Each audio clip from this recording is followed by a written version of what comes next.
Hi there, everybody. Welcome to the latest edition of the Gary Neville podcast. Gary's had a good weekend, Salford City winning, and your beloved Manchester United. We're here at the Tottenham Hotspur Stadium showing what we can only describe as a typical Manchester United away victory. It's incredible. I don't know how many times we have to watch them away and think, I just remember that performance against West Ham earlier on in the season. I've never seen anything worse. And in the second half, they come out and do what they do. They've done the same today.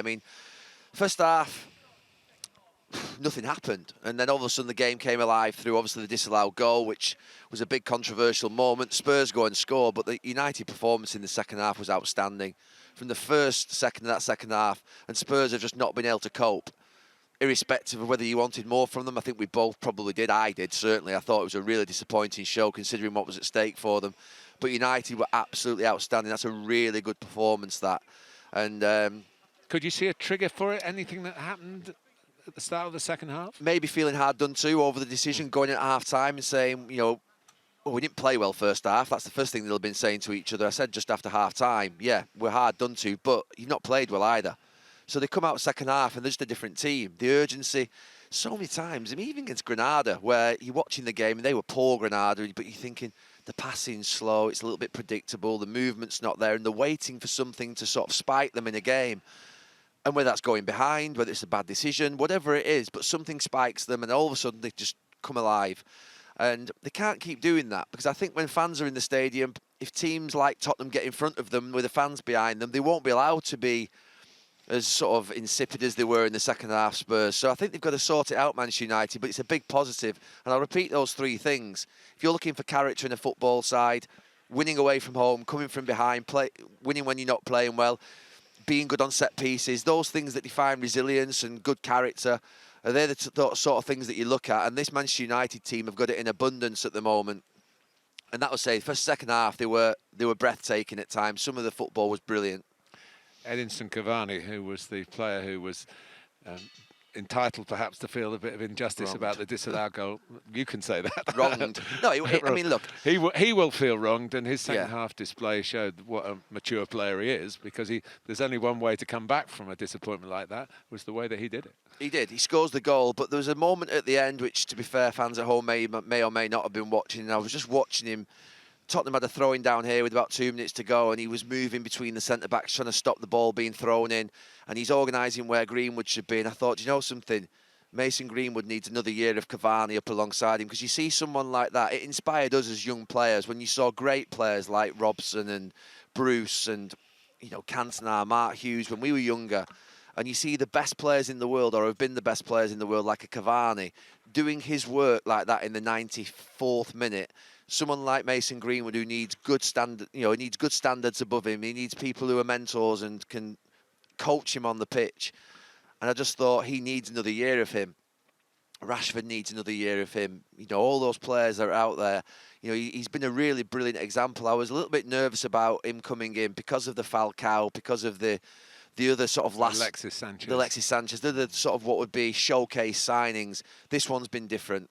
He's really applied himself brilliantly, and he's been a big, big help to Manchester United. And we said at the end, how would you replace what he's doing at the moment if he decides that he does want to go back to South America and doesn't want to take up that year? Which, I think Manchester United would have to give him. I know that Manchester United have the option, but I suspect they're going to give him the option, because if he wants to go back, then there's nothing they can do. But he was brilliant second half. I thought his goal was fantastic. He does the right things. When you think about doing the right things as a striker in the box, he does the right things, the right movements. It's clockwork, that run across the defender, the run across the near post, the one that you're always trying to get your young strikers to do. But they say, well, the ball won't come there. I won't score from there. Yes, but you'll get it in return. He finds the ball. He does. And the delivery from Mason Greenwood was brilliant. I know I speak a lot about Mason Greenwood, but I do think he's a different level. His composure and precision in the final third. And I picked him in my England squad on Monday Night Football last week as being someone who I thought should go. Because I do think if Harry Kane gets injured, I do look at that England centre-forward position and think, who's got his composure? Who will do what he did in that sort of last, if you like, minute of the game? As a centre-forward, I know he played off the right today, but I do think he can play centre-forward in international football. It's whether he's got enough time to impress Gareth Southgate with only a few weeks to go. But back to Cavani, he was my man of the match. It could have been Shaw and it could have been Pogba, being honest with you. But I just felt like today, Cavani's example and his goal and the one in the first half, I just thought there were moments of class. Manchester City. Manchester United have gained 3 points on them, and they play again. Obviously, the FA Cup semi-final coming up next Saturday for City, and United play at home to Burnley. We're not going to get a late drama at the top of the table. No, I think they'll be part of Manchester United. A big part of it. We'll look at some of the drop points that they've had in this last couple of months and think, I wish we were just a little bit nearer, just to put a little bit of pressure on. And they're not. They're too far away. And I think we saw Leeds play City at Ellen Road, and obviously it was an appetising game, and Leeds came through.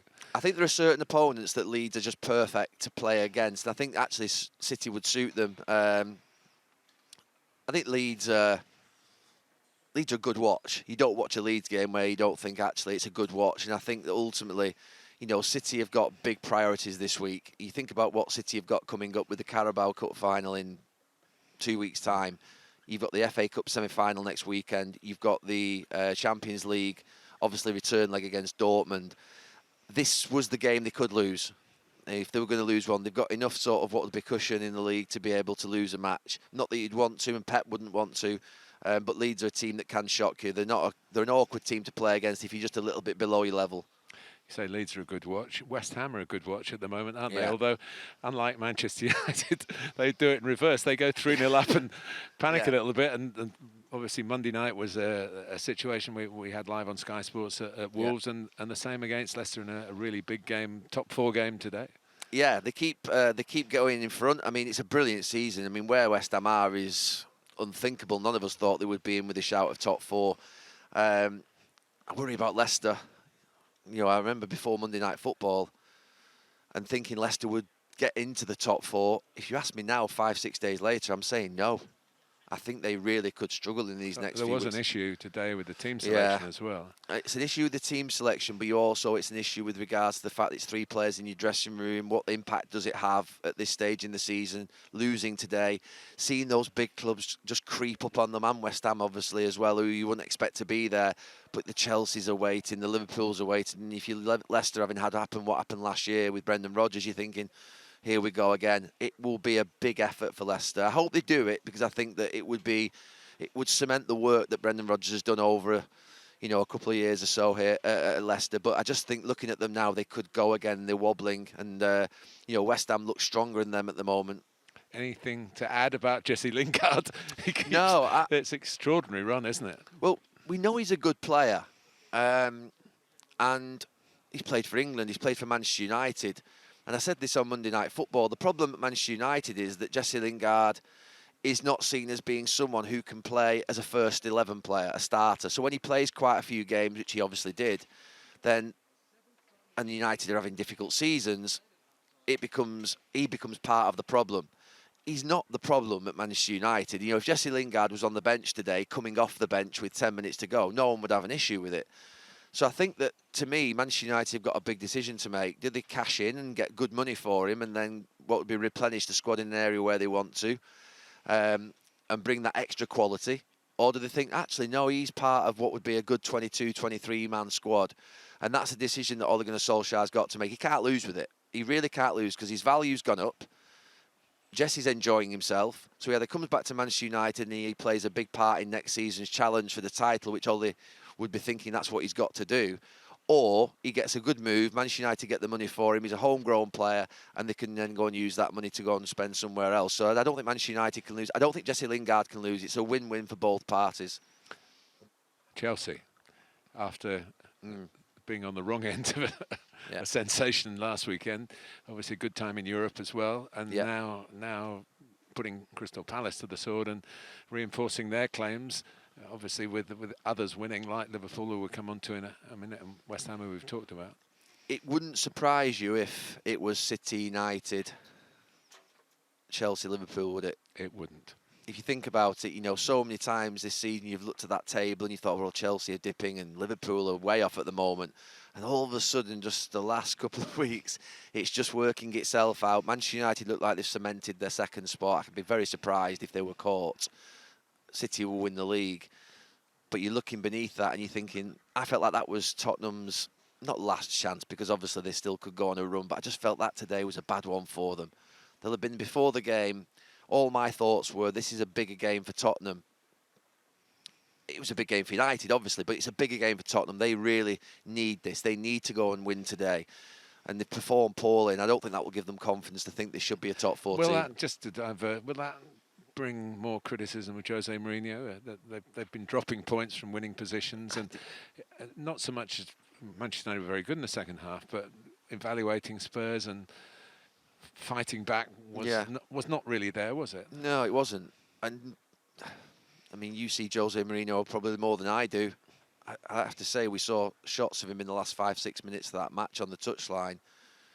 It didn't look like an invigorated Jose Mourinho that was demanding his team go forward or driving his team forward. Being in London, he has to deal with a lot of media criticism that even he didn't get outside of London. He'd been in London obviously before, but there's a lot of talk in the capital amongst the national press about Jose Mourinho's position, and yet you think he could win Tottenham's first trophy for 13 years. He could. He could, yeah. I mean, it's a big game, a massive day for Tottenham Hotspur in 2 weeks. Big day for Jose Mourinho, big game for these players, and they could raise the game. There's no doubt they've got players who could cause City problems. But still, I just looked at him in that last 5-10 minutes, and there was an element of sort of blankness on his face where I just thought, he doesn't look like he's engaged there.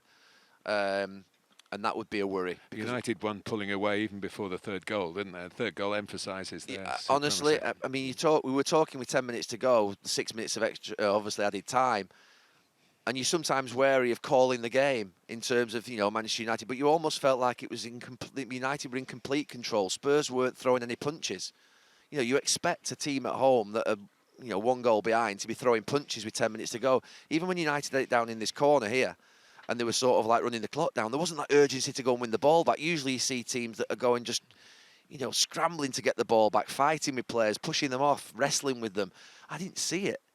And that would be a real worry for me. It's body language, it's sort of that intent that you want to see in a team. I saw it last week with Arsenal. I didn't like what I saw, Arsenal v Liverpool, and I didn't like particularly what I saw in that second half from Spurs today. That's not to say they've gone on the manager, he's lost the change room. I'm not saying those things. I didn't like it. It didn't feel right. No, we haven't heard what Jose said after the game, so we've passed on that. A word on Liverpool, who badly needed a home win, and then went behind and didn't come through and got the 3 points. It was a massive result for Liverpool. They couldn't afford really to... It's really important that Liverpool get into the top 4. Obviously, they won the title last season. They've had an exceptional 3 years. I think the fact that now they've got a chance to get into that top 4, you couldn't say it's a priority over the Champions League. You couldn't. But the reality of it is, I think that would still be where they've been, and they've had some difficult moments in these last few months. That would be a good result at the end of this season for Liverpool, and I think that was a big moment for them. They were poor in Madrid in midweek, really poor. And they've left themselves a lot to do, and I'm not sure that they've got it in them to do it, because at Anfield they've not been great. Even against Aston Villa, they're sort of scrambling to win in the last minute. Crowding, different story, but I think they're going to go out of the Champions League. I might be wrong, I might be wrong, but it would seem now that they've got what would be the top 4 to concentrate on. And I still think this season, been through what they've been through, the 3 years of 100-mile-an-hour football, that I think that sort of what would be a season off, I wouldn't say it's acceptable, but I think I've said on this podcast before, that what they've done, that 4th season is always the killer. And I think that it's proved to be for Liverpool this year. So if they could get into the top 4 at the end of it, it would be, I think, a half-decent result for them. We've been talking about come-from-behind wins, and we mustn't finish without mentioning one that has big significance at the bottom of the table for your old colleague Newcastle. Steve Bruce. And Alan Saint-Maximin came on, and suddenly they looked a different team. Well, I said it on. I think I said it on Monday. I was talking in sort of the green room with Cara and with Dave Jones. I was saying, is it just as simple as Saint-Maximin coming back and Wilson coming back, and it'll be all right again? Because it seemed like when obviously before they got injured, things were just picking up a little bit. And I didn't see the game because I was travelling around. But you said that Saint-Maximin came on, did he, with 10 minutes after half-time, was it? About then, yeah. And then Wilson come on as well. Yes. Those two coming back, I mean, clubs can't lose strikers of that ilk in any part of the league. But if you're Newcastle now, you'd feel really confident. Burnley are a tough team to play against. They've dragged Brighton back. They've pulled Burnley back. I think they're within a point of Burnley. So you look at Newcastle now, and you could see them winning 1 or 2 games and sort of just stretching clear. Whereas actually, in the last few days, you've looked at it and thought they could go again here. I think that one on Friday night was a big one as well. That just gives you a boost. Obviously, Fulham losing at home to Wolves, that'll have been one that I thought that Fulham will have thought, this is one that we can win. And to lose that one was a bad one, I think, for Scott Parker. I think it will have demoralised them a little bit and lifted Newcastle. It's time to let you go and celebrate your 2 jabs. I know. Salford and United winning the weekend, that very rarely happens. And you have had 2 jabs. Go on, tell us about it. The second one was this week. I'm that old that I qualify for the second one. And as with the first, absolutely no side effects. As I said to you when we talked in the podcast, I think 11 weeks ago, that's the discipline. It's a personal choice whether people do it. But there's nothing in my experience to say, be careful of it. I feel stronger and more sociable, to be fair, because I've gone through the system. It was brilliantly done at a makeshift, if you like, hospital ward in a racecourse, Epsom racecourse. Okay. Superb National Health Service for all of us OAPs. And you know, thank you. No, that's good. I mean, it's great news, and we haven't discussed VAR, have we? That's good. NHS is a better subject, isn't it? No, there was one thing I wanted to say about VAR, which I don't know why, but how many people before VAR came in didn't want technology? Most people did. And I have to say, in that first half, and I said this a few weeks ago, I find myself in this position a lot now with commentary, that I'm a little bit like a zombie. We're watching every single game, we're seeing every single decision, we're seeing every single VAR analysis. And it's got to the point where... It's more in our lives, isn't it? Because every game is on. Every game's on, and you're just like... You're almost like a little bit numb. Like, you're watching the games, you're thinking, you've lost sight of what actually is a foul, what is a free kick, what is a red card, what is an offside, to the point whereby, not that you don't care, but it's almost like not registering with you the sort of magnitude of what's happening in front of you. And that in the first half today... You know, you'd be devastated if that was given as a free kick against you if you were the attacking team. If you were Spurs fans, you'd be devastated. If you were United fans, you'd be devastated. But I don't know what the answer is. I don't know what the answer is, because that's a subjective one. That's not the offside one. That's not the handball one. The ones that have been causing great controversy. That's one of those ones that'll always be a problem. I think the laws of the game have to be looked at and left alone for a while. We can all reassess our knowledge of it, because in the incident that you're talking about, prior to that, there were 2 other hands in the face and no fouls were given. And because that was in part of a passage of play that VAR were looking at, because it was a goal, it comes into question. And that to me is, if we were consistent, just left the laws as they are without trying to improve or whatever, obviously they're trying to improve it with what they're doing, then everybody would... I feel for the referees, because they are put in a situation where they're damned if they do and damned if they don't. And if you watch games without VAR, which you at Salford, you're just watching football as it was before. This is... When you say everybody wanted it, I think everybody wanted to see how it would develop. And there's got to be a point where there's a line drawn under the experiment, which I think we're still in that phase. And this is your podcast, not mine. No, but I think it's interesting, because what I would say on that type of incident that you've named today, there were 2 other incidents. There was the Aurier one over the far side, and then there was the Rashford one. And you've played football, and I've played football, and I'm a cynic around these types of things. I would say out of every 100 of those, what would be arms in the face, I'd say 75 are meant.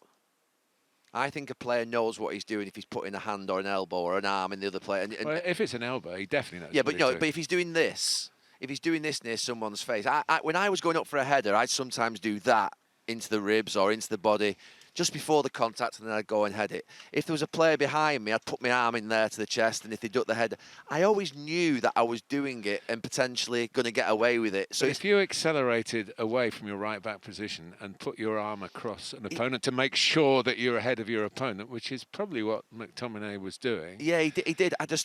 He was a metre behind, wasn't he? I think the thing was, that Son had tried to sort of grab McTominay. He tried to have a little bit of a tussle on him, but I just think it's when you see these ones where there's a little bit of a follow-through and they leave it in or they stamp on them. Players can usually get out of the way. They usually can avoid making contact with the player's face or the player's eyes or the player's... You know, I'm a cynic around these things. Maybe that's because I just played the game and I always knew when I thought I was just going to put my arm up into someone's sort of upper chest and or into the ribs or into the face. You knew you were playing in that type of game. And I said it was 50-50 at the time because I was just unsure as to how the refs would view. There's no doubt there's an arm that's stretched out that goes into the face of Son. And if Son doesn't go down... Absolutely. Well, the game just plays on. But with the player going so down... are we encouraging players to go down, which is something that the viewers and the followers of this podcast, I'm sure the vast majority think there's far too much going to ground. Oh, there's no doubt. There's no doubt that that's just something that's out of control. That we're not stopping that anymore. I mean, we've even gone past the point whereby there was a point whereby players who dive seem to be getting booked a lot. But what happens is we bring a rule in that's probably a positive for the game, and then after a few sort of what would be months, then a year, it sort of fades away. And the other one that seems to have gone out of the game is the one that I hate most, is when players kick the ball away. You seem to be able to do that now without getting booked. You can kick it a certain distance without getting booked. So you can kick it 5 yards now and not get booked, but you can kick it 15 yards, you do get booked. So it's almost like rules that I think are good interventions, like the kicking the ball away, which I think I used to drive me crazy, that. Players kicking the ball away and wasting time. That's a booking. But it's not anymore if you kick it away 3 yards or 4 yards and you stop a quick free kick. And I see it at Salford, I see it down here. It's in every league now, you can just kick the ball away a few yards and you don't get booked. And the same with the... I forgot what the other one was now that I was talking about. The hand kicking in the ball away. No, not the hand in the face. Kicking the ball away. Hang on, just bear with us. What was the other rule I was talking about? The kicking the ball away and the we've lost our mind. Was it going to ground? I'm not sure what it was, Martin, to be honest with you. We've talked that much, to be fair. We don't even know what we're talking about anymore. But the reality is there are rules that are introduced that just fade away. Well, the one was about the players being videoed and before VAR, but the video would be sent to a panel for players diving. Oh, they're diving. So diving now doesn't seem to be getting booked. The diving now you don't get booked for that anymore. So thank you very much. We're back on track in the podcast. So diving and kicking the ball away are two things that I think were positive introductions that have now just faded away as rules. The offside's all over the place in terms of the point of where you actually strike the line down. The handball has actually seemed to have settled itself down. So we're back with that. I think it's better that they're sent over towards the touchline. I like that. I didn't like the idea of Stockley Park just making a decision remote to the actual feeling in the stadium, that the referee on the pitch should make the final decision. But then we're still getting these subjective ones. You will get subjective ones, Yeah. even with the VAR guy being a junior referee compared to a senior referee, not wanting to overrule him. That's human nature, and that has to happen because they can't all be senior referees in Stockley Park. Otherwise, there'd be no senior referees in the matches. So. No, we heard what was being said from Stockley Park, and the initial instruction was, there's an arm into the face, I want you to go and have a look at it. I recommend you go and have a look at it at the screen. He wasn't giving him an opinion. He wasn't saying to him, I think it's a... But the opinion was that it was accidental. He did give that. And he said it's accidental. There's no doubt. But then you made a good point. If he'd have said it was on purpose, McTominay would have been off the pitch. Could have been sent off. Yeah. So I think the accidental sort of discussion that they had was around probably the yellow card element of it. But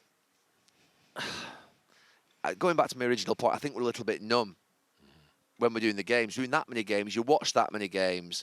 And it's to a point now whereby you've lost that of what a foul is and what a foul isn't. I'm not sure the refs even know anymore. I'm not sure the players know. And it's madness, really. And I think we just need at the end of the season to come, maybe a sort of look back at what's happened with VAR this season and think about how it can be improved. It needs to be improved. I don't go along with the fact that it needs to be binned, because I do think that offside can be sorted. If we can use the foot, which I think is the right position, the right sort of positioning, the right place to put the line on, I think we can get consistency. So what you want is consistency. Everyone accepts it's the foot, it's fine, and we're going to go with it. And it's just done quickly, and it's over and done with. And it's the same for every team then. This idea of the armpit and all that, I don't get that. The handball I'm comfortable with. Anyway, we are where we are. One thing though, Martin, the fans absolutely despise it. They hate it. And that we've got to be really conscious of that. They don't like it at all. We as commentators, ex-football players, analysts, we're probably not the barometer of whether it should stay in. The fans despise VAR. Are you sure? Yeah, I think they do. I mean, look, I'm on social media with a lot of people following me, and I don't know anybody who says that they want it to stay. Every online poll that I see, I'll do a poll tomorrow. Should VAR stay or go? Seriously, I think you should, because I think the younger fans who have not really got that much experience to fall back on before, They don't mind it. Well, I think, as with all technology in the lives of younger people, that's what their lives are about. So I think we've got to be careful before we. No, I'd keep it. I'd keep it. I would keep it, but I would regulate it. I would improve it. I would make some changes to it. Changes to the offside one, definitely. They've made changes during this season. The handball's better now. They're going over to the screens better, but they need to get the offside one sorted. But just generally, I think I would personally stick with it for another season to try and see whether it's just sort of the teething problem still of the first couple of years. But my impression of what I see on social media is it's disliked enormously. But I'll ask the question. To be continued. But this podcast is not to be continued until next week. No. Manchester United, Burnley, our next game, and then we've got the, obviously, League Cup final. So we've got a good couple of weeks. Thanks for your time, Thank Gary. you.